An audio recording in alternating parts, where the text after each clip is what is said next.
Like I say, a very exciting, thrilling victory, and I'm very proud of our football team. Obviously, Matt Bryant gets his own room when we go on the road now, and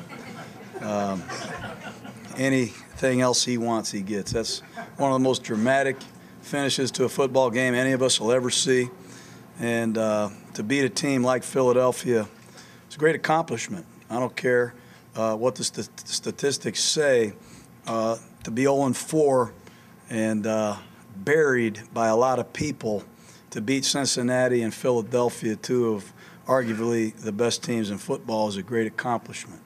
It wasn't always pretty, but I really tip my hat to our players, okay, and our coaches. I'll answer any questions I can. Just go through the decision to try the field goal at that point. Well, you see him kick off. Prior to the Eagles' last scoring drive, there was a little breeze down there, not much today, but he bombed it out of the end zone. And I saw him kick two 54-yarders on our practice field this week, and I just had a feeling that if he got the ball up, if we could protect where he could really get the ball up, he could make it. And you know, what can I say is great outcome today. Were you stunned, John? Yes, I was stunned. You know, I don't make a living doing this, kicking 61 or 62-yard field goals to determine outcomes of game. You know, I'm a big believer in working hard and probability and studying football and trying to, you know, manufacture plays and all that. But to count on a 62-yarder on a day like this is hard to do. But How close were you to going to perhaps a Hail Mary in that situation? Well, we thought about it, and we had a pretty good play prior to the field goal. Bruce got tripped coming out of the center. We had Alex Smith, I think, on our sideline for about a 6-yard gain to make it a legitimate opportunity to kick it, but we got stepped on. He had to throw the ball away, and I just went back to what he did on the practice field. I know he has long-range capability, and glad we went with that decision. Have you seen a bigger swing of emotion from their touchdown to that field goal, winning in that fashion? No, not really. I mean, what can you say about Westbrook? He's a magnificent player. McNabb, for crying out loud, in this weather, in this heat, for him to do what he did today after throwing 3 interceptions tells you he's a hell of a player. And for them to come from behind and get the lead with seconds remaining is a credit to them. I also credit our offensive football team and Michael Pittman for getting a good return, collecting some yardage to put ourselves in position for a chance. John, when you send Matt Bryant out there, in your mind, what's the percentage that he's going to make that kick? Well, how many have been made in the history of football? You know what I mean? So, not very good, you know. But again, I have seen a lot of attempts in my day, and I've seen a lot of guys with strong legs come close. And that's all you're hoping for in that situation. John, stats are going to say that the Eagles had 540-some yards. You guys had 170. Well, the stats are going to say that, and all the statisticians and fantasy football players will be interested in that. We had 0 turnovers today, none, 0. They didn't, and that's what was really the deciding factor in his game. And although Bruce Gradkowski struggled a little bit today, they came in here and threw a lot at him, a lot. And it's a credit to Jim Johnson. We expected him to do this, but I thought he protected the ball. We were somewhat conservative, I do believe, with formations. We didn't open them up a lot, but I thought Bruce did a heck of a job not turning the ball over. And I tip my hat to our defense, particularly Rondé Barber, for collecting a few of his own again. Coach, was McNabb throwing up chunky soup on the football field?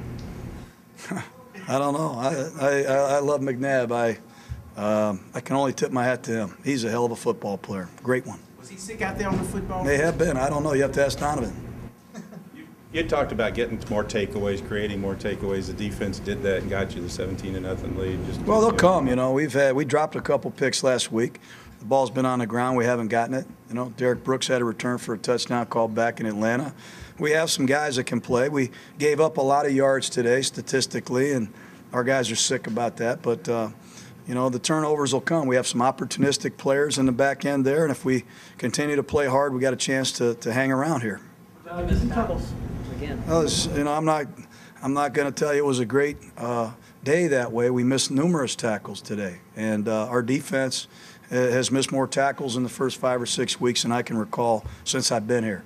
And which is an area that we got to continue to work on, and that's all I can say. Is there a significant difference at this point between 2-4 and 1-5? Hell yeah, there's a big significance. You know what I mean? We're trying to win. We're trying to win a championship here. We're not trying to survive.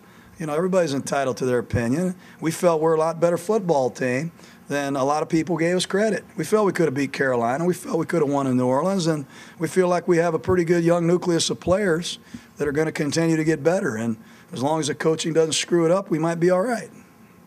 Doug, can you talk a little bit more about Bruce's performance today? I mean, he struggled at times, but again, he comes back and makes some key plays to help the win.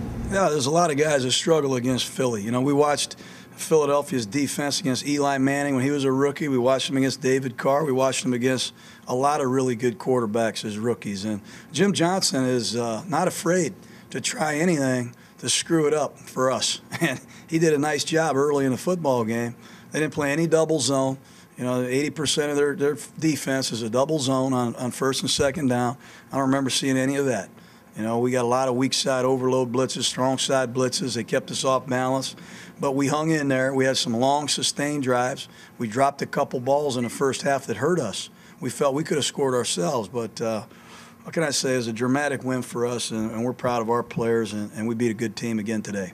John, looks like you had a lot of success running behind your rookies on the right side in the second half. Yeah, we did. Jeremiah Trotter is the biggest middle linebacker, arguably, in football, and they sent him up the A-gap at least 10 or 15 times today. I mean, they were internal zone dogging us. And they got us a couple times early especially, but we did stay with the run. And we played that kind of game, and Carnell made some really good physical finishes, I think, as we were able to sustain some drives and move the ball. John, what does it say to have them come from behind the way they did, take the lead, and your guys just not worry about that, come back down the field and win the game that way? I mean, it's a great accomplishment. You know, I mean, it was a hell of an effort by Philadelphia for 2 weeks in a row on the road. They've been down. They're down big in New Orleans. They came from behind and won the football, or almost won the football game. Here today, it was a great team. Philadelphia's a great team. That's understood by, I think, everybody in the league. And we hung around, and it's a credit to our coaches and our players. Crazy games here a few years ago, especially. We lost a lot of games due to field goal kicking. No one's going to argue that with me today. Okay, we've had our share of hiccups kicking field goals, extra points, inside the 20, inside the 30. And if you want me to list them, I'm not going to do that today. But the win one, that's what good living does for you guys, man. I'm just telling you. Well, I'll tell you what, a Matt Bryant dramatic victory, and you know, really, Bruce Gradkowski, a lot of rookie quarterbacks. If you're watching the situation he was in with 34 seconds left, again, they're showing him a full blitz with 30 seconds left. He makes an audible. He scrambles. He makes 2 or 3 plays at the end of this game. No one's going to talk about, but people that know football, and I credit my young quarterback again. Was the quarterback draw one of those audibles? It wasn't a quarterback draw. You know what I mean? It was run for your life, brother. And he did a great job.